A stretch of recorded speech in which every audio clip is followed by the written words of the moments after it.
کہ لوگوں اللہ سے ڈرو، لوگوں اللہ سے ڈرو، کبھی آپ نے غور کیا؟ غور نہیں کیا ہوگا، کیونکہ معاملہ تو یہ ہے کہ نکاح کے وقت میں ہم ایسے کھانے کے اوپر ٹکٹکی نگاہ لگائے رکھتے ہیں کہ جیسے نکاح ختم ہو بس کھانے کی طرف دوڑے، اور بلانے والے کی بھی یہی مزاج سوچ ہوتی ہے کہ جلدی سے پروگرام ہو جائے۔ نکاح کا عمل جو بہترین عمل تھا اس عمل کو معمولی بنا دیا، اور اس کے آس پاس جو عمل کیے جاتے ہیں جو خرافات اس کو بڑا بنا دیا۔ یہ بھی ہماری نالائقی کی سب سے بڑی ثبوت۔ تو ہم نے کبھی غور ہی نہیں کیا۔ معاملہ یہ ہے کہ نکاح کے عمل میں، نکاح والے شادی بیاہ میں انسان سب کو خوش رکھنے کی کوشش کرتا ہے۔ جس کے یہاں نکاح ہوتا ہے، جس کے یہاں پروگرام ہوتا ہے، وہ سب کو پوچھتا ہے، بھائی کو، بہن کو، رشتہ دار کو، دوست احباب کو، سب کو خوش رکھنے کی کوشش کرتا ہے۔ یہاں تک کہ گھر کے نودر چاکر ہوں انہیں بھی خوش رکھنے کی کوشش کرتا ہے کہ بھائی آپ نے کھانا کھایا، سب سے خیریت پوچھتا ہے کہ کوئی ناراض نہ ہو کے چلا جائے۔ لیکن افسوس، صد افسوس کہ سب کو راضی کرنے کی کوشش کی لیکن اللہ کو ناراض کیا۔ سب کی ناراضگی میں، سب کی رضا میں اللہ کو ناراض کیا۔ اللہ کی رضا کی کوئی فکر نہیں کہ کہیں ہمارے اس عمل سے اللہ تو نہیں ناراض ہو رہا، اس کی فکر کوئی نہیں کرتا۔ بس سب شادی بیاہ کو ایسے خرافات بنا دیا گیا ہے اس وقت کہ بڑا مسئلہ ہے نکاح کا پروگرام کرنا، نکاح کرنا۔ بہرحال تو اللہ کے رسول صلی اللہ علیہ وسلم نے اسی آیت کا انتخاب فرمایا۔ اس آیت میں کیا بتایا کہ لوگوں اللہ سے ڈرو، اے ایمان والوں اللہ سے ڈرو جیسا کہ اللہ سے ڈرنے کا حق ہے۔ مطلب مسئلہ کیا ہے؟ فرمایا یوں، مقصد یہ تھا اور مقصد یہ ہے بتانے کا کہ پہلے تم دو جسم تھے، اب ایک جان ہو گئے۔ نکاح کے ذریعے ایک جان ہو گئی۔ دو دل تھے، اب ایک دل ہو گئے۔ اب ان کے اماں ابا تمہارے بھی اماں ابا، اور ان کے رشتہ دار تمہارے بھی رشتہ دار، ان کے گھر والے تمہارے بھی اپنے۔ تو اے لوگوں، یعنی اے نوشے، اے دلہا، اے دلہن، اللہ سے ڈرو۔ اس معاملے میں اللہ سے ڈرو۔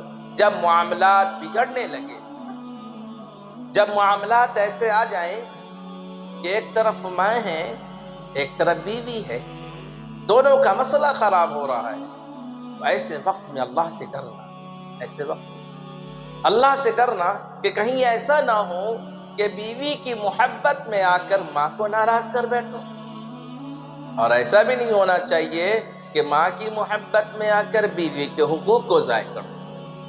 ایسے وقت میں انصاف کا معاملہ کرو، ماں باپ کے جو حقوق ہیں ان کے حقوق کی ادائیگی کرو، بیوی کے جو حقوق ہیں ان کے حقوق کی ادائیگی کرو۔ کبھی کبھی مسئلہ بڑا الجھ جاتا ہے گھروں میں کہ ماں کے ساتھ معاملات ہو جاتا ہے بیوی کا، بہنوں کے ساتھ، نند کے ساتھ ہو جاتا ہے، دیور کے ساتھ ہو جاتا ہے، جھگڑے ہوتے ہیں، بحث و مباحثہ ہوتا ہے۔ ایسے وقت میں فیصلہ کرنا بڑا مشکل ہو جاتا ہے۔ تو ایسے وقت میں جب فیصلہ کرنے بیٹھو تو اللہ سے ڈرنا، اللہ سے ڈرنا، کہیں ایسا نہ ہو کہ ماں ناراض ہو جائے، باپ ناراض ہو جائے۔ میاں ماں باپ کی ناراضگی بڑی تباہی ہے، بڑی تباہی۔ ماں باپ ناراض ہو گئے تو اللہ ناراض ہو گیا۔ آپ صلی اللہ علیہ وسلم فرماتے ہیں کہ جس نے ماں باپ کو ناراض کیا اس نے اللہ کو ناراض کیا۔ تو ایسا بھی نہیں ہونا چاہیے۔ اور بیوی کا حق بھی تمہارے ذمے ہے، کیونکہ تم کسی کے آنکھ کے تارے کو، کسی کے دل کے سکون کو، کسی کی آنکھوں کی روشنی کو لے کر آئے ہو اپنے گھر۔ انسان کتنا بہترین طریقے سے اپنی بیٹی کی پرورش کرتا ہے، انہیں ہر اعتبار سے خوش رکھنے کی کوشش کرتا ہے۔ جب وہ جوان ہو جاتی ہے، بڑی ہو جاتی ہے، وہ تمہارے حوالے کر دیتا ہے۔ اب تم یہاں معاملات ایسا ہے کہ لوگ بکری کا بچہ پالے، مرغی کا بچہ پالے، یہاں تک کہ کوئی بلی کا بچہ پالتا تو اسے بھی فری میں نہیں دیتا، اسے بھی دینا کسی کو پسند نہیں کرتا۔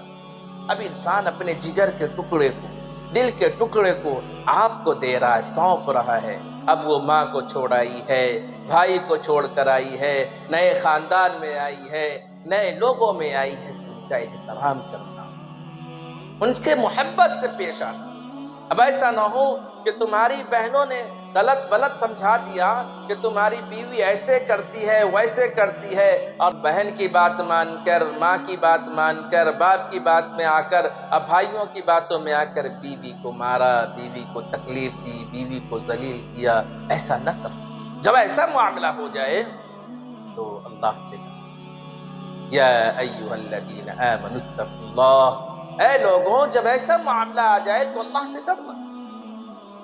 اسی لیے ہمارے نبی صلی اللہ علیہ وسلم اس آیت کا انتخاب فرمایا۔ لیکن معاملہ تو یہ ہے کہ ہم تو بات ہی نہیں سمجھتے، ہمیں تو پتہ ہی نہیں کہ کیا کہا جا رہا ہے۔ امام صاحب، قاضی صاحب کیا فرما رہے ہیں؟ ہماری تو نگاہ ٹک ٹکی ہے کھانے کے اوپر اور ناشتے کے اوپر اور رنگ رگاؤ اور جو سجاوٹ بجاوٹ اس کے اوپر ہماری نگاہ ہے۔